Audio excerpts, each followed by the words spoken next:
Welcome to Jets Rewind Plus. It's a new format that we're trying, and we're going to try to do this like a day or two before the game. This one's coming out just under 24 hours of the Jets hosting the Baltimore Ravens. If you like it, give me a thumbs up and subscribe. If you don't like it, I'd like to hear some comments too. I've spoken to or been in touch with a number of people in Baltimore, and I just want to state this.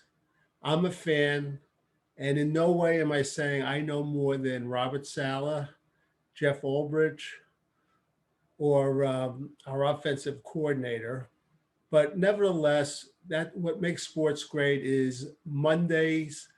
We're all general managers, and we all question, why don't we do this? Why don't we do that? While we're not getting paid, they're the ones that are getting paid. They're the ones with the pressure. But with that said, I do like to go out on a so-called limb and try to put together my game plan. Now, the Jets going in, their offensive line looks fairly weak. We're going to get into it, but the Ravens' offensive line situation is not much better. Now, without a doubt, Lamar Jackson gives an added edge because of his way he runs. He's just an unbelievable athlete, 100 times better than Joe Flacco. But their offensive line is hurting, and their star tackle, Stanley, he might not play, which is huge. But let's get into it. I have a visual, for better or for worse. I'll try to go through it. Bear with me as I might refer to notes. But playing the Ravens, there are a few things I think the Jets have to do. And in speaking to people in Baltimore, I've really come to this conclusion that Jeff Ulbrich, and we're going to go over the defense first, he can't be as stringent as he was last year. He's got to be more flexible with the team. First thing, and I don't want to start out with a cliche, but I have it both on offense and defense. They have to win the first down. Very important to put the Ravens in a position like 2nd and 9, 2nd and 8. The second thing is the Jets' aggressive defense. They can't be over pursuing. They can't be suckers to the counters, the screens, the reverses, or the traps. They have a tendency, like Quincy Williams, to get ahead of the play, and they can't do that. They got to play within themselves, too. With Lamar Jackson, they have to stay in their lanes.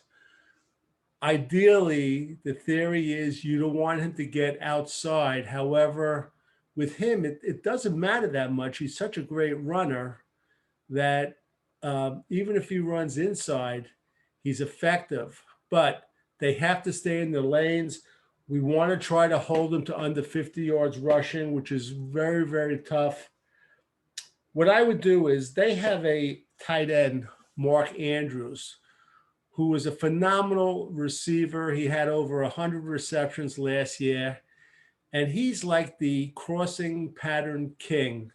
He had close to 500 yards just on crossing patterns. And that's always killed the Jets, as you know. So with Andrews, he's so good. I would put Sauce Gardner right on him if it was up to me. I mean, he's a killer on the crossing patterns. And you might say, well, why would you do that to a rookie? I think he's the real deal. I think he could handle it. I think he won't get down on himself if Mark Andrews has a great game. But I don't see anyone else maybe on the Jets that could stick with him. Maybe Whitehead, but I have something else in mind for Whitehead. So I would love to the Jets are awful on crossing patterns anyway. And this guy is the superstar of crossing patterns. So you got to put someone on him. The way you're going to stop their offense, you got to stop Lamar Jackson and Mark Andrews. Their wide receivers are not that great. Trust me. Okay. These are the two biggest weapons you have. Okay, now, also I would play tight in the box. I would move up everything, and this really is not to right scale, but I'd move up everything, daring Lamar Jackson to throw the deep pass. I think the Jets, it would serve them best if they moved up and they dared him. Another thing I would also do, I put Jerome Whitehead at the line of scrimmage. I would move the safety, Jerome Whitehead, to the strong side wherever Mark Andrews is and have him at the line of scrimmage. He's a good hitter, a good tackler, and we're increasing our speed up front. Now, and it's going to be kind of like made a note that kind of like Jamal Adams used to play, Jamal Adams. So I would do that.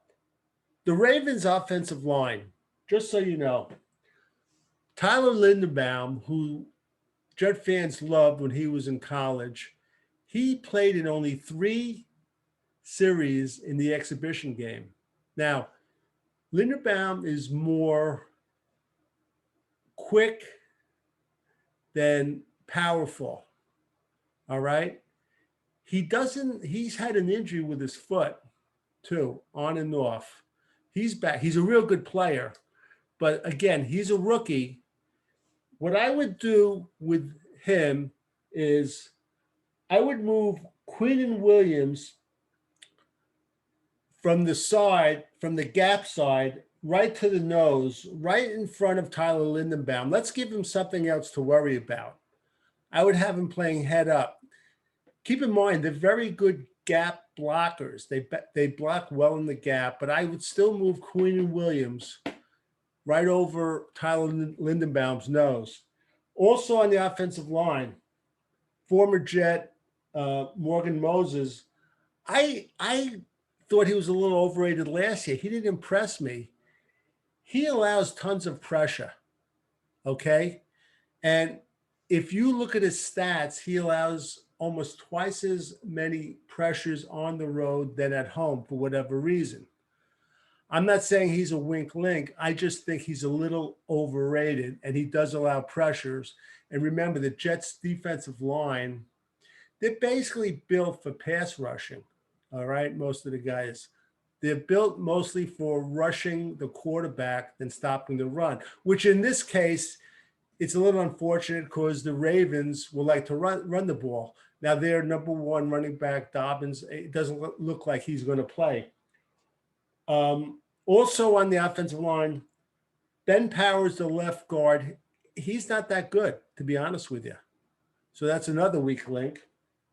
I mentioned Ronnie Stanley, the left tackle. He probably won't play. And his replacement, Jerron James, he's only played in 3 games in the last 3 years. So the Jets, and we're going to get to their offense right away, they have a headache because they're starting a rookie in Max Mitchell. But the offensive line of the Ravens, they are hurting too. So again, here are the keys. I think the 3 biggest keys. Pull players up in the box. You want Lamar Jackson to be forced to pass the ball. Stay in your lanes with Lamar Jackson. He's a great runner. And I would put Sauce Gardner on Mark Andrews. Okay, that's as far as the Jets defense. Now let's turn to the fun stuff, the offense. Again, I put, not to be cliché, I put win on the first down. All right. Their cornerbacks are very vulnerable, and they're going to take chances. They have excellent safeties. They have 2 great starting safeties and a third one too. Their cornerbacks are vulnerable. The linebackers are vulnerable. Sound familiar? That's what the Jets are like. I would have Flacco start out throwing quick passes, okay? And I would also, I'm not crazy about Corey Davis. I prefer to have Garrett Wilson in there. I think if you have him on the field as much as you could, You're increasing the team speed, and that's what you want. Also, and I heard this from a guy down in Baltimore. He told me, Marty, he said, if you guys go to a 2 tight end offense, you're actually doing the Ravens a favor. Okay. He said, because of the vulnerability on the pass, he thinks the Jets are better off having like 11 personnel, which means you have one running back and one tight end. Okay. Again, I would really, if the Jets, most teams script out the first 10 to 15 plays, I would put like 9 of 10, 14 of 15 passing plays, quick passes by Flacco. And also, I would have him to help out the offensive line, roll out away from Calais Campbell, who's a tremendous defensive player, defensive end. He's like 6'8". He's made 6 Pro Bowls, I think 2 or 3 All Pros. You want to give Max Mitchell a chance, so maybe you have him rolling out in a play action if Campbell plays over here away from him. Okay. And that's it, really. This is a very, very winnable game. It's not going to be easy, and I apologize you couldn't see it. But on offense, you want to have quick passes. I want to have team speed in there. I prefer having Garrett Wilson in there instead of Corey Davis. If you have these quick passes, by the end of the game, their cornerback's going to take chances. And you could run, or you could have a good pass play long down the field. Again, excuse me, their safeties are very, very good. It's going to be tough. I don't want the Jets on the opening kickoff to have one of their traditional penalties. Like all games, and that, again, not to be cliches, full of cliches, the team with the least amount of penalties and turnovers will win. So that's it. Enjoy the game. And Jets Rewind will be back to review the game probably Monday or Tuesday. Until next time.